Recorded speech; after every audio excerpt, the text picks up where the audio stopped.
Shalom jemaat Tuhan, dalam PIK kali ini saya berikan tema Injil bagi umat Hindu. Mari kita berdoa. Roh Kudus urapi hamba-Mu, roh hikmat, Tuhan Roh Kudus menolong kepada hamba-Mu yang menyampaikan dengan jelas, dan setiap kami yang menonton dan mendengarnya kami juga dibimbing oleh roh yang sama, itu Roh Kudus.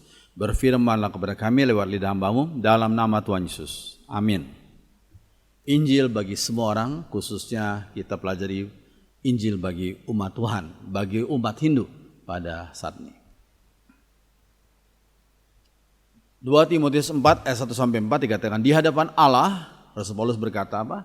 Dan Kristus Yesus yang akan menghakimi orang yang hidup dan yang mati. Aku berpesan dengan sungguh-sungguh kepadamu demi penyataannya dan demi kerajaannya. Beritakanlah firman, siap sedialah baik atau tidak baik waktunya, nyatakanlah apa yang salah, tegurlah dan nasihatilah dengan segala kesabaran dan pengajaran. Karena akan datang waktunya orang tidak dapat lagi menerima ajaran sehat, tapi mereka akan mengumpulkan guru-guru menurut kehendaknya untuk memuaskan keinginan telinganya. Mereka akan memalingkan telinganya dari kebenaran dan membukanya bagi dongeng. Ya, firman Tuhan sudah menjelaskan kepada kita, sebagian orang pada akhir zaman lebih suka dengar dongeng, ya, isapan jempol manusia daripada dengar kebenaran firman Tuhan. Ya.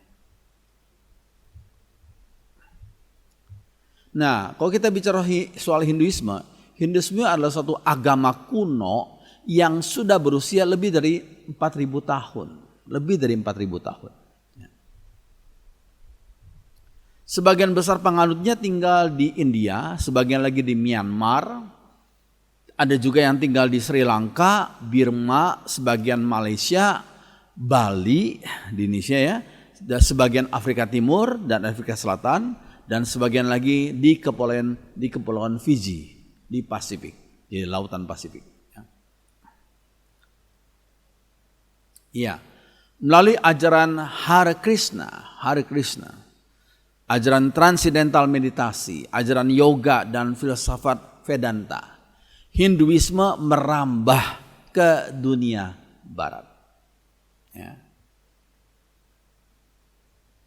Di antara agama-agama besar dunia, Hinduisme paling sulit untuk didefinisikan.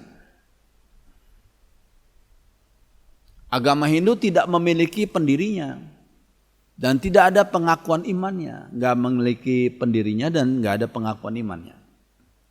Itu ciri khas Hinduisme. Ya. Hinduisme lebih tepat disebut sebagai kumpulan agama-agama daripada sebagai agama tunggal. Kumpulan agama-agama. Ya. Hinduisme dengan mudah menyerap ide-ide dan keilahian yang baru. Itulah Hinduisme. Ya, kitab suci agama Hindu. Kitab suci mereka ditulis di dalam bahasa Sanskerta pada periode lebih dari 2000 tahun yang lalu dan mencakup berbagai keyakinan dan praktek agama. Dalam periode waktu yang berbeda dalam sejarah Hinduisme, berbagai aliran filsafat dan gerakan agamawi telah mengambil inspirasi dan otoritas mereka dari bagian-bagian tertentu dari kitab suci ini. Ya, jadi inspirasi dan otoritas mereka dari bagian-bagian tertentu dari kitab suci yang berikut ini. Ya. Kumpulan kitab suci mereka antara lain, jadi ada beberapa kitab suci ya. Nah, yang pertama adalah Vedas sekitar 1500 sampai 500 sebelum Masehi. Ya. Kumpulan lagu-lagu, doa, ritual dan formula magis. Inilah Vedas, Holy Vedas. Ya. Kebanyakan dewa-dewi mereka adalah personifikasi dari kuasa alam. Misalnya kuasa matahari, bulan, api, badai udara, dan kuasa hujan. Ya.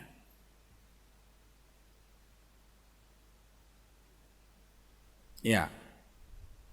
Yang kedua ada yang namanya Brahmanas. Terdiri dari ritual pengorbanan dan perbuatan sebagai buku panduan bagi kaum imam dan umat. Jadi itu Brahmanas. Ya, tidak pada ritual pengorbanan dan perbuatan sebagai buku panduan bagi kaum imam dan umat. Ya, yang ketiga yang disebut dengan Upanishad. Itu dari sekitar tahun 500 sebelum Masehi sampai 500 Masehi. Upanishad menyediakan konsep-konsep filosofis dasar tentang Hinduisme dalam bentuk dialog. Upanishad itu.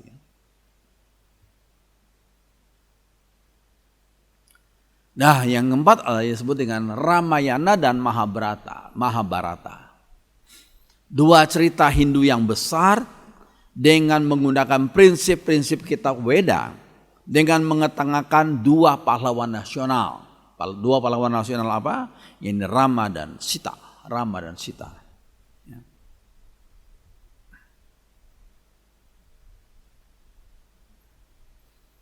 Oke, yang kelima adalah Bhagavad Gita, artinya nyanyian Tuhan. Inilah salah satu bagian dari kisah Mahabharata. Kisah Mahabharata, ya, sebagian. Salah satu bagian. Isinya percakapan antara Arjuna, pangeran pahlawan, dan pengendara kereta kuda Krishna, yang adalah inkarnasi dari Dewa Wisnu, Krishna.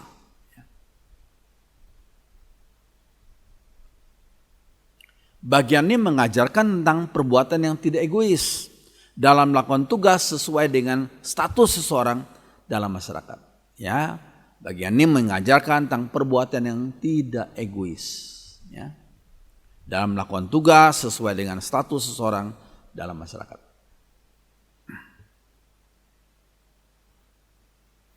Ya, yang keenam adalah Puranas. Puranas adalah kumpulan mitos dan legenda tentang beberapa inkarnasi dari Dewa Wisnu. Beberapa inkarnasi dari Dewa Wisnu. Itulah Puranas.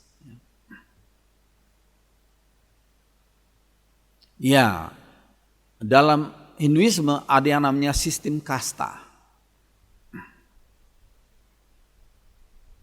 Sistem kasta adalah ciri khas dari Hinduisme dan telah menjadi struktur dasar bagi masyarakat Hindu selama berabad-abad lamanya. Ya, ini merupakan struktur dasar kasta itu. Ya.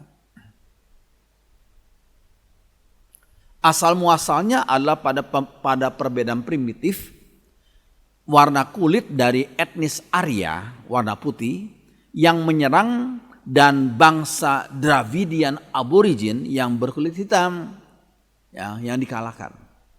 Ya, yang berkulit hitam Dravidian aborigin yang dikalahkan oleh kasta Arya warna putih.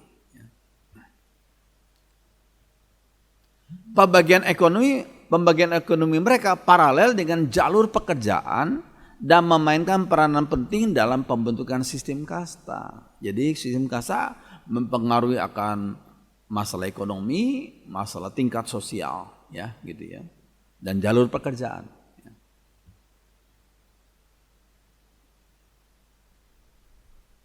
Iya, kasta itu dianggap sebagai akibat dari karma. Akibat dari karma. Ya, kalau kita bisa soal karma itu berkaitan dengan reinkarnasi. Itulah karma. Karma tidak bisa dipisahkan dari reinkarnasi. Kalau orang Kristen mengerti adanya istilah inkarnasi sang firman menjadi daging, tapi Hinduisme ada reinkarnasi. Ya, hidup dijalani sekarang ini, kemudian kalau mati dia akan berreinkarnasi dalam bentuk yang lain sesuai dengan apa yang dia lakukan waktu hidup sebelumnya, gitu ya. Oke. Nah, ada pembagian utama dari kasta, ada 4 pembagian utama dari kasta, yakni, nah ini kasta Brahman.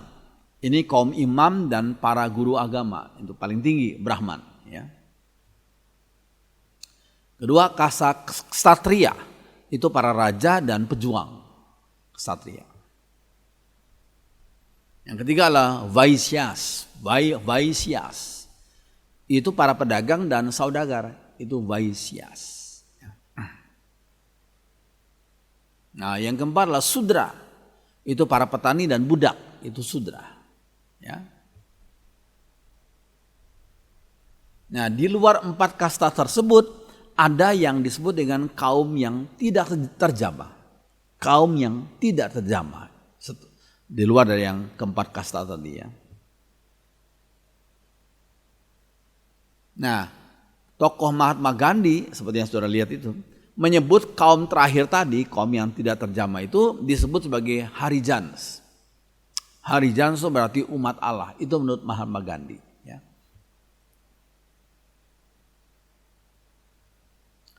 Konstitusi India melawan diskriminasi berdasarkan kasta. Dan pemerintah menyediakan pemberian khusus untuk kasta rendah. Pemberian khusus untuk kasta rendah. Itu dilakukan oleh pemerintah, konstitusi India. Ya. Nah, jadi kalau kita simpulkan, kasta Brahmins itu kasta Brahmana paling atas, bawahnya kesatria, ya, pejuang, ya, pemerintah, ya. Yang ketiga Vaisyas itu pedagang, ya, saudagar, ya, orang-orang bertugas sebagai official, sebagai pegawai pemerintah gitu ya. Lalu yang di bawahnya kasta Sudra, ya, karyawan yang non unskilled, yang tidak mempunyai skill, ya. Ya, kemudian yang paling bawah itu adalah Paria Harijans. Artinya orang yang outcast ya, yang terbuang ya, untouchables yang tidak terjamah, tetapi justru mereka disebut sebagai children of God, anak-anak Allah. Itu menurut pandangan Hindu tentang 5 kasta itu. Ya. Oke, nah kita akan mempelajari filosofi dari Hinduisme. Yang pertama mereka punya filosofis adalah monisme atau Brahman, monisme. Fondasi dari filosofi Hinduisme adalah monisme, yakni ide yang mengatakan bahwa hanya satu realita yang mempersatukan di dalam alam semesta. Satu realita yang mempersatukan dalam alam semesta. Itu disebut dengan monisme. Satu keberadaan yang kekal itu disebut Brahman. Satu keberadaan yang kekal itu disebut Brahman yang mutlak atau param atman. Param atman. Jiwa dunia. Ya. Oke, Brahman sumber dan perwujudan dari semua keberadaan yang nyata adalah bukan suatu pribadi. Jadi Brahman itu bukan suatu pribadi. Sehingga disebut dengan it. It itu adalah itu benda. Itu benda. Brahman adalah nirguna, tanpa sifat-sifat. Itulah makna Brahman. Nirguna, ya, tanpa sifat-sifat. Para filsuf Hindu percaya jika kita memberi karakteristik terhadap realita yang satu itu, hal demikian sama dengan membatasinya. Jadi jangan dibatasi, jangan diberikan karakteristik. Jadi Brahman tuh nggak punya karakter, ya, nggak punya sifat-sifat. Ya, kalau kita coba berusaha memberikan karakteristik, maka itu berarti kita membatasi Brahman. Ya, iya. Nah, Brahman itu disebut neti-neti, yakni bukan ini, bukan pula itu, tetapi enggak terbatas. Bukan ini, bukan itu, tapi enggak terbatas. Brahman tidak memiliki nafsu, tidak dapat berhubungan, tidak dapat diselidiki, dan tidak dapat diketahui. Itulah Brahman. Neti. Bukan ini, bukan itu. Ya. Enggak terbatas. Jadi sebenarnya Hinduisme itu bersifat agnostik, Apa itu agnostik? Nggak tahu tentang realita terakhir. Nggak tahu tentang realita terakhir, itu agnostik. Hinduisme itu bersifat agnostik.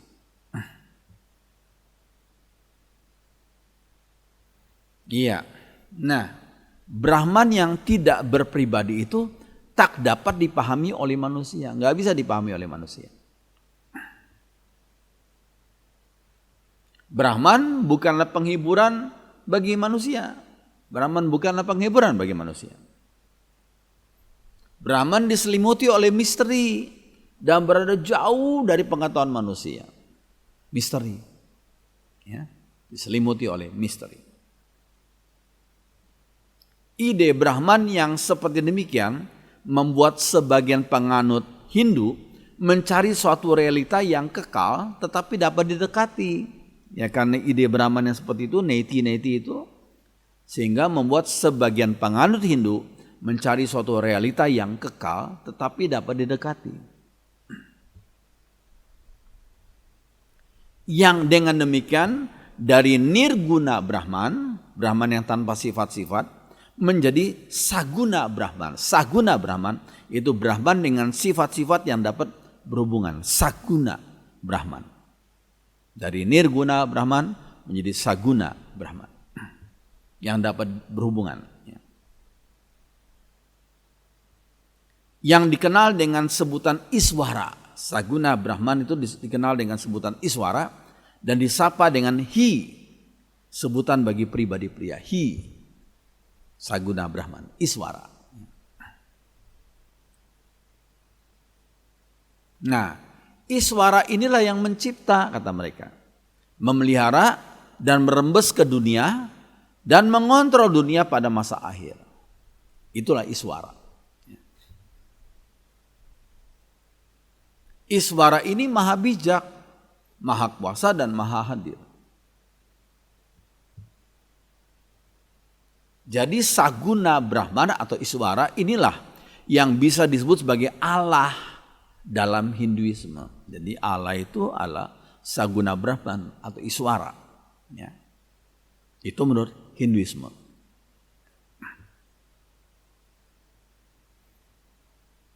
Nah, yang kedua ciri daripada Hinduisme adalah pantheism. Pantheism itu apa? Jika hanya ada satu realita di dalam alam semesta, maka timbullah pertanyaan, hanya ada satu realita. Ya. Timbul pertanyaan apa? Bagaimana dengan ciptaan dan manusia? Bagaimana dengan ciptaan dan manusia? Menurut pemikiran Hinduisme, Brahman itu nggak pernah jadi pencipta alam semesta. Sekali lagi ya, menurut pemikiran Hinduisme, Brahman tidak pernah jadi pencipta alam semesta. Tidak seperti pemahaman Yahudi dan Kristen. Ya, dalam Yahudi dan Kristen, Allah sebagai pencipta. Tapi dalam Hinduisme, Brahman tidak pernah jadi pencipta alam semesta. Ya. Brahman selalu mencipta dari sesuatu atau dari dirinya. Dan tidak pernah mencipta dari ketiadaan. Saya ulangi. Brahman selalu mencipta dari sesuatu atau dari dirinya. Tapi tidak pernah mencipta dari ketiadaan. Ini berbeda dengan pemahaman orang Kristen ya, out of nothingness. Allah mencipta dari ketiadaan. Dari nggak ada apa-apa akhirnya jadi ada. Gitu ya. Ex nihilo, out of nothingness. Ya, ini berbeda dengan ex nihilo yang dipahami oleh kekristenan. Ya, dalam kekristenan Allah melakukan ex nihilo, mencipta dari ketiadaan, dari yang tidak ada menjadi ada. Itulah kemampuan Allah sang pencipta. Oke. Nah, menurut ajaran umum dari Upanishad, alam semesta keluar dari realita pokok, ultimate reality.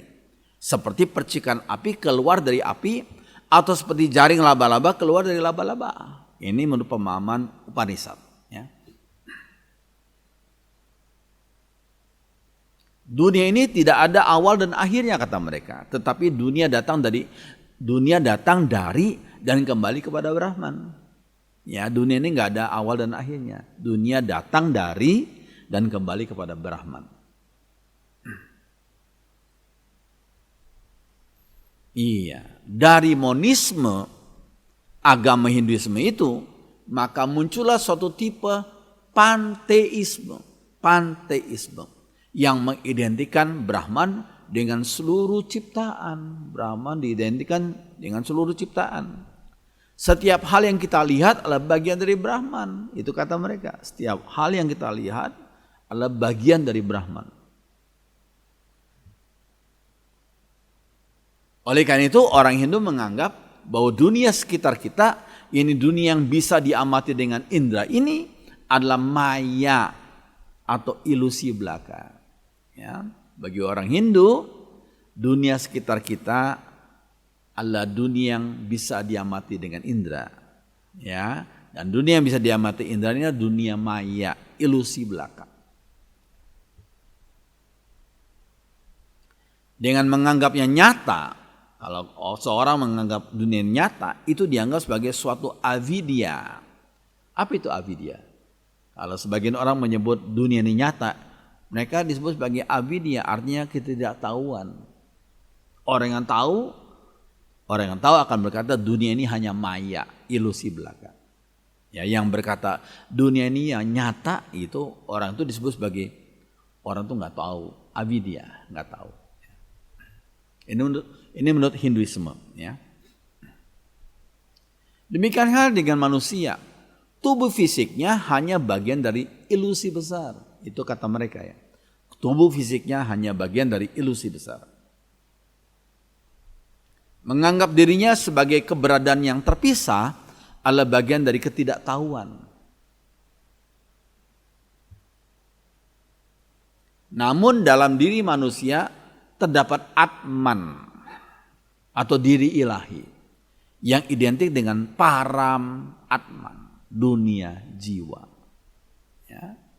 Dalam diri manusia terdapat Atman, diri ilahi yang identik dengan Param Atman, dunia jiwa. Ya. Seperti udara dalam botol, meskipun tertutup, adalah satu dengan udara di luarnya. Dengan demikian, jiwa dalam diri manusia adalah satu dengan jiwa di setiap tempat. Ini kata mereka ya. Jiwa dalam diri manusia adalah satu dengan jiwa di setiap tempat. Siapa saja yang menyadari dirinya sebagai saya adalah Brahman, menjadi semuanya. Saya ulangi. Siapa saja yang menyadari dirinya sebagai saya adalah Brahman, menjadi semuanya. Ya.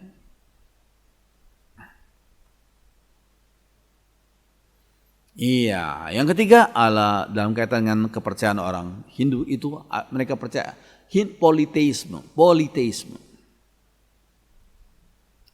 Dari dasarnya yakni monisme dan menghasilkan panteisme, Hinduisme mudah menjadi politeisme, percaya pada banyak dewa.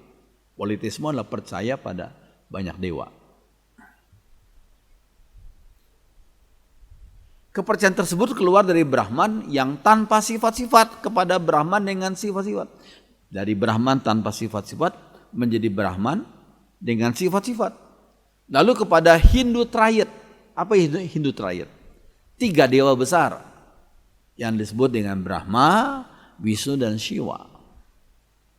Dan dewa-dewi lain yang lebih rendah tingkatannya yang tidak terhitung jumlahnya. Jadi berapa banyak jumlah dewa-dewi nggak terhitung jumlahnya. Ya, itu politeisme. Ya. Iya, Brahma adalah pencipta dari semua yang dapat dilihat. Wisnu adalah pemelihara dan Shiva adalah perusak. Terkadang dianggap sebagai yang memperbaiki kembali. Terkadang ya, Shiva itu dianggap perusak, tapi terkadang dianggap sebagai yang memperbaiki kembali. Karena tugas Brahma sudah selesai, maka dewa tersebut nggak perlu disembah lagi. Karena sudah selesai tugasnya. Jadi dewa Brahma nggak perlu disembah lagi. Sedikit saja perhatian diberikan kepadanya, kepada dewa Brahman. Karena sudah selesai tugasnya. Wisnu dan Shiva yang memelihara dan merusak adalah dua dewa yang sangat populer dan disembah dalam banyak cara. Wisnu dan Siwa itu ya. Wisnu telah datang ke bumi dalam 9 avatars. 9 avatars. Avatars adalah keturunan, 9 keturunan untuk memelihara manusia dari bencana yang akan datang. Wisnu telah datang ke bumi dalam 9 avatar, 9 keturunan. Ya.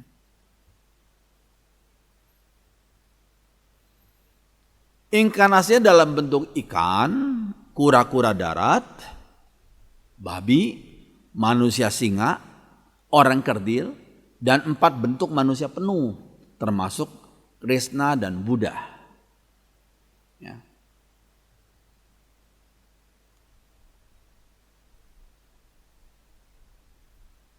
Inkarnasi yang ke-10, tadi 9, sekarang 10.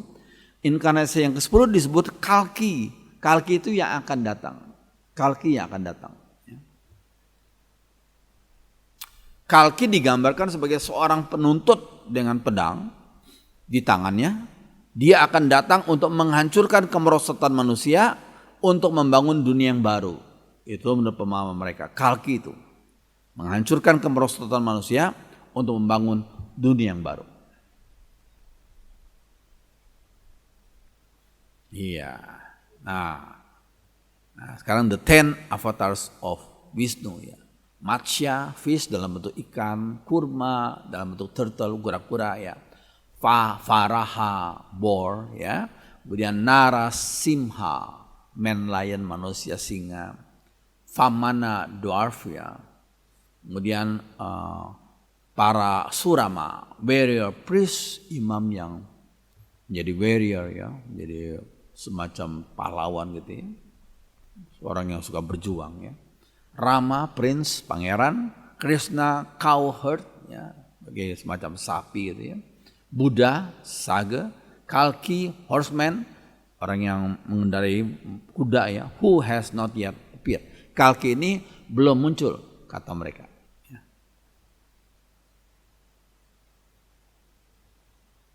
Oke, setiap anggota triad itu punya istri. Nah ini menurut pemahaman Hinduisme ya. Setiap anggota triad punya istri yang menjadi dewi penting dalam kumpulan dewa Hindu. Istri Brahma itu Saraswati yang adalah dewi kemakmuran. Saraswati. Parwati adalah istri Siwa yang dikenal dengan berbagai nama, dihormati secara luas dan disembah secara tersendiri oleh umat. Itu Parwati, istrinya Siwa.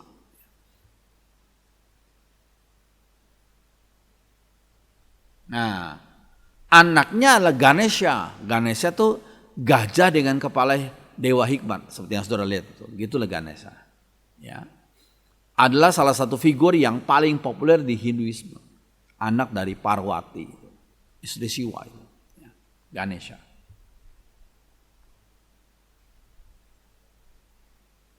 Nah, di samping dewa-dewi penting tersebut, ada sangat banyak dewa-dewi lainnya yang diperkirakan sekitar 330 juta banyaknya. Diperkirakan banyak 330 juta banyaknya. Karena setiap hal adalah bagian dari Brahman, setiap hal bisa menjadi suci bagi kaum Hindu. Setiap hal bisa jadi suci bagi kaum Hindu. Karena merupakan bagian dari Brahman. Ada sungai-sungai tertentu yang dianggap suci. Misalnya sungai Gangga di India. Ternak tertentu yang dianggap suci. Misalnya sapi, monyet dianggap suci. Pohon-pohon yang tertentu dianggap suci. Misalnya pohon banyan dan pohon pipal misalnya. Saya lihat, ya ini, selain itu ada naga, ular dewa. Ini dalam pemahaman orang Hinduisme itu ada naga, ular dewa. Garuda, yang itu elang manusia, dan burung merak yang dihormati.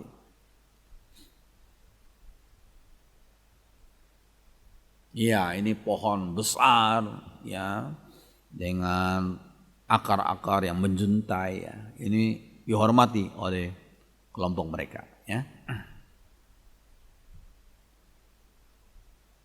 Nah, ini Sungai Gangga, berendam di Sungai Gangga setahun sekali atau mungkin setahun berapa kali saya tidak tahu ya. Ini yang dilakukan oleh orang-orang Hindu di India ya, untuk menyucikan dirinya sambil sembahyang ya. Ya, penyembahan kepada dewa-dewi yang banyak itu dirangkaikan dengan mantra dan upacara. Perayaan, ziarah membentuk Hinduisme di India. Ya. Mantra, upacara, perayaan, ziarah itu bagian daripada Hinduisme di India. Banyak bentuk animistis juga dilakukan, misalnya penggunaan jimat, mantra, black magic, dan kerasukan. Iya, menurut kaum Hindu, keberadaan dari begitu banyak dewa-dewi sebagai emanasi atau pancaran dari satu realita absolut dan sebagai manifestasi dari sifat-sifat berbeda dari Brahman itu. Mereka membenarkan penggunaan patung-patung dengan alasan manusia pada umumnya tidak dapat memahami Allah sebagai melulu jiwa tanpa sifat-sifat. Sehingga mereka butuh sesuatu yang nyata terlihat dan membuat Allah menjadi nyata. Sehingga mereka membuat patung-patung. Itu alasan mereka untuk membuat patung-patung. Ya. Filsuf Hindu berkata bahwa ia sedang beribadah kepada dewa yang enggak terlihat melalui penggunaan dewa-dewi yang kelihatan, yaitu patung-patung itu.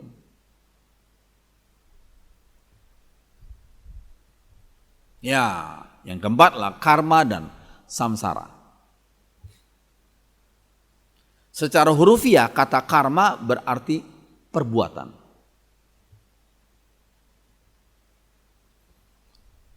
Karma menjadi prinsip penting dalam kehidupan etika setiap individu dan berkaitan dengan hubungan sebab akibat dari bidang fisik ke moral. Hubungan sebab akibat dari bidang fisik ya, sifatnya jasmani ke moral. Ya. Jadi setiap hal yang terjadi dalam kehidupan individu sekarang ini ditentukan oleh perbuatannya dalam kehidupan sebelumnya. Karena mereka percaya reinkarnasi. Lahir, hidup, mati, lahir lagi. Ya. Dalam bentuk yang lain tergantung dari perbuatan mereka sebelumnya. Sebelum dalam kehidupan sebelumnya.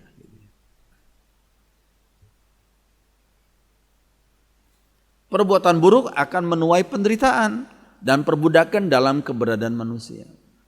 Jadi kenapa orang ini sekarang dia miskin, bahkan sekarang dia mengalami kesulitan, bahkan mungkin menjadi binatang tertentu karena dalam kehidupan sebelumnya, ya, sebelum reinkarnasi yang ini, dia sudah melakukan perbuatan jahat. Itu menurut pemahaman Hinduisme, ya.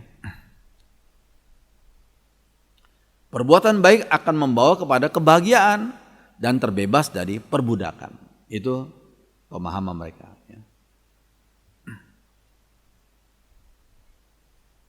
Iya, kepercayaan kepada hukum karma membawa kepada doktrin samsara. Apa arti samsara?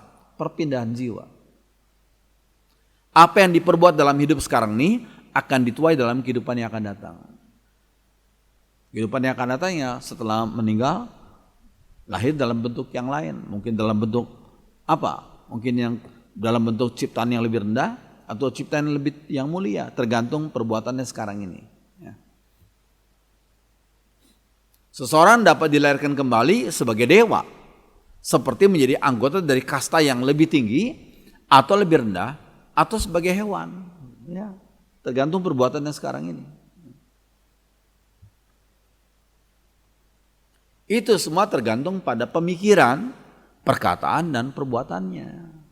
Ya, kalau dia berpikir yang keliru, yang salah, ya dia akan mendapatkan karma, lahir menjadi binatang, menjadi ciptaan yang lebih rendah gitu. Jadi setiap pribadi membawa dampak pada kehidupan masa lalunya. Dan pada saat yang sama juga menciptakan kondisi masa depannya. Masa depannya.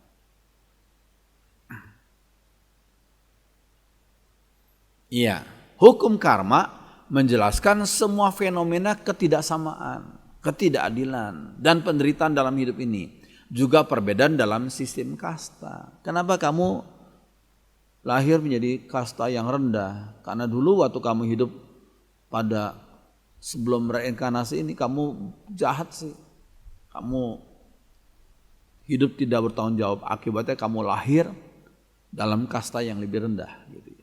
Itu kata Hinduisme. Karma yang baik berakibat seseorang dilahirkan sebagai orang yang makmur. Sedangkan karma yang buruk mengakibatkan seseorang mengalami penderitaan. Iya. Nah, yang berikutnya adalah moksa. Moksa adalah keselamatan. Dosa bagi orang Hindu bukanlah kesalahan moral pribadi seperti yang dipahami oleh orang Kristen, tetapi dianggap sebagai ketidaktahuan tentang kebenaran dan pemikiran yang salah tentang realita dan diri sendiri. Karena manusia nggak tahu, ignorant, ya, atau berpikiran salah, ya, itu dosa bagi umat Hindu. Ya. Tujuan dari Hinduisme adalah untuk terlepas dari roda samsara dan karma. Itulah tujuan Hinduisme. Manusia terlepas dari roda samsara dan karma itu. Nggak tahu kapan bisa terlepas, ya. Orang Hindu merindukan untuk lepas dari lingkaran kelahiran, kematian dan kelahiran kembali. Ya. Reinkarnasi berkali-kali, nggak tahu berapa banyak kali. Ya. Ya, moksa atau keselamatan adalah pembebasan dari perhambaan tubuh jiwa dari waktu dan ruang alam semesta. Karena ruang dan alam semesta dikuasai oleh hukum karma. Pembebasan dari perhambaan tubuh jiwa dan dari waktu dan dari ruang alam semesta. Itulah moksa, keselamatan. Pada akhirnya setelah banyak mengalami reinkarnasi, nggak tahu berapa banyak kali ya, tapi mereka hanya bilang banyak mengalami reinkarnasi, jiwa akan dibebaskan dari rumah penjaranya, yaitu tubuh jasmani, dan bersatu kembali dengan Brahman. Jadi bagi mereka tubuh jasmani itu rumah penjara, dan bersatu dengan Brahman, yaitu realita yang satu itu. Seperti setetes hujan jatuh ke lautan, akan berhenti jadi setetes air dan jadi sebagian dari lautan luas. Begitu pula jiwa satu pribadi ketika dibebaskan akan meninggalkan keberadaannya yang terpisah dan terserap jadi satu dalam jiwa dunia. Jadi satu dalam jiwa dunia. Iya. Nah, sekarang bagian terakhir, jembatan dengan kekristenan. Jembatan dengan kekristenan. Ada beberapa konsep dan perbuatan dalam Hinduisme yang dapat menjadi jembatan, ada kutip ya, untuk menyampaikan Injil bagi mereka. Injil itu perlu disampaikan kepada berbagai macam orang dari berbagai macam kepercayaan dunia ini. Biar kita lihat jembatannya apa. Hinduisme menekankan pada kepentingan roh dan dunia roh. Hal tersebut punya kemiripan. Kemiripan artinya tidak sama ya. Kemiripan bukan kesamaan ya. Dengan ayat berikut ini. Karena itu kalau kamu dibangkitkan bersama dengan Kristus, carilah perkara yang di atas, di mana Kristus ada dan duduk di sebelah kanan Allah. Pikirkanlah perkara yang di atas, bukan yang di bumi. Itu Kolose 3 ayat 1-2. Ya. Yang kedua, penekanan pada ibadah kepada Allah, itu bakti disebut oleh mereka ya. Dapat dikaitkan dengan ayat, kasihlah Tuhan Allahmu dengan segenap hatimu dan dengan segenap jiwamu dan dengan segenap akal budimu. Matius 22 ayat 37. Ya, yang ketiga, semangat untuk menanggalkan dalam tanda kutip ya, dalam Hinduisme adalah mirip ya. Bukan sama ya, mirip dengan ajaran penyangkalan diri dalam Alkitab. Penyangkalan diri dalam Alkitab. Lalu Yesus berkata kepada murid-muridnya, setiap orang yang mau mengikut aku, kata Yesus, ia harus menyangkal dirinya, memikul salibnya dan mengikut aku. Matius 16 ayat 24. Ya, sekarang kita lihat perbandingan singkat Hinduisme dan Injil Tuhan. Apa perbandingan singkatnya? Kita lihat ya. Yang sebelah kiri Hinduisme, yang sebelah kanan Kristen. Hinduisme kita nggak tahu pendirinya. Pendiri Hinduisme siapa nggak tahu. Tapi Kristen pendirinya pasti Yesus Kristus, Tuhan Yesus Kristus. Ya. Nah, yang kedua, Hinduisme hanya mengakui eksistensi roh, monisme namanya. Tapi Kristen, manusia itu terdiri daripada tubuh dan jiwa atau roh. Roh ada atau jiwa. Ya. Ya, Hinduisme, Brahman itu adalah tidak berpribadi, tidak dapat diketahui, tidak berhubungan, dan tanpa sifat-sifat, itulah Brahman. Tapi dalam Kristen, Allah itu berpribadi, dapat dikenal, kudus, adil, manusia yang dapat berhubungan dengan Dia. Manusia dapat berhubungan dengan Allah yang berpribadi dalam Yesus Kristus itu. Ya, yang kita kenal melalui Yesus Kristus itu. Ya, Hinduisme itu mereka kenal triad, satu orang dengan 3 kepala. Satu orang dengan 3 kepala, yaitu Brahma, Wisnu dan Shiva. Tapi dalam kekristenan kita kenal istilah Tritunggal. Pribadi Bapa, pribadi Anak, dan pribadi Roh Kudus. Iya, dalam Hinduisme ada 10 bentuk inkarnasi dari Wisnu. Hewan dan manusia, tujuannya untuk menghancurkan yang jahat. Itu Hinduisme. Tapi dalam Kristen hanya 1 inkarnasi, yaitu Sang Firman menjadi manusia, menjadi daging. The Word became flesh. Tujuannya adalah untuk menebus umat pilihannya dari dosa, dari hukuman dosa. Ya, menebus umatnya yang berdosa ini oleh darah Yesus yang tercurah di atas salib. Ya, dalam Hinduisme tokoh-tokoh mitologi legenda tentang dewa-dewi dan pahlawan. Legenda ya. Tapi dalam Kristen, inkarnasi Yesus itu adalah fakta, bukan legenda, fakta, dan bersifat sejarah, historical. Ya. Oke. Dalam Hinduisme, dosa itu maksudnya ketidaktahuan yang sifatnya intelektual. Dosa karena ketidaktahuan yang sifatnya intelektual. Tapi dalam Kristen, dosa itu hamartia disebut dalam bahasa Yunani. Artinya tidak mengenai target, tidak mencapai target yang ditentukan oleh Allah. Itulah dosa.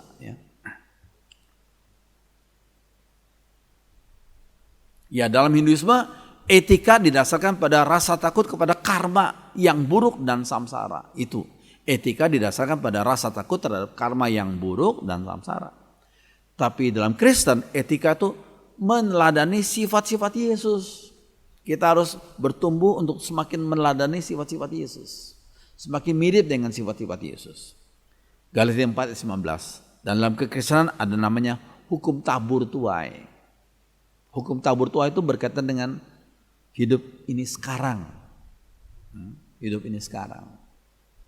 Ya. Oke, dalam Hinduisme, kelahiran kembali dalam kehidupan yang akan datang. Tapi dalam kekristenan, kelahiran kembali adalah Roh Kudus melahirbarukan roh seseorang ketika ia menerima Yesus sebagai juru selamat dalam hidupnya sekarang ini. Sekarang ini.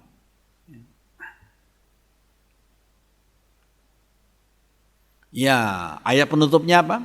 Dalam Yohanes 14 ayat 6. Kata Yesus kepadanya, akulah jalan dan kebenaran dan hidup. Tidak ada seorang pun yang datang kepada Bapa kalau tidak melalui aku. Nggak ada jalan lain, hanya satu. The only way.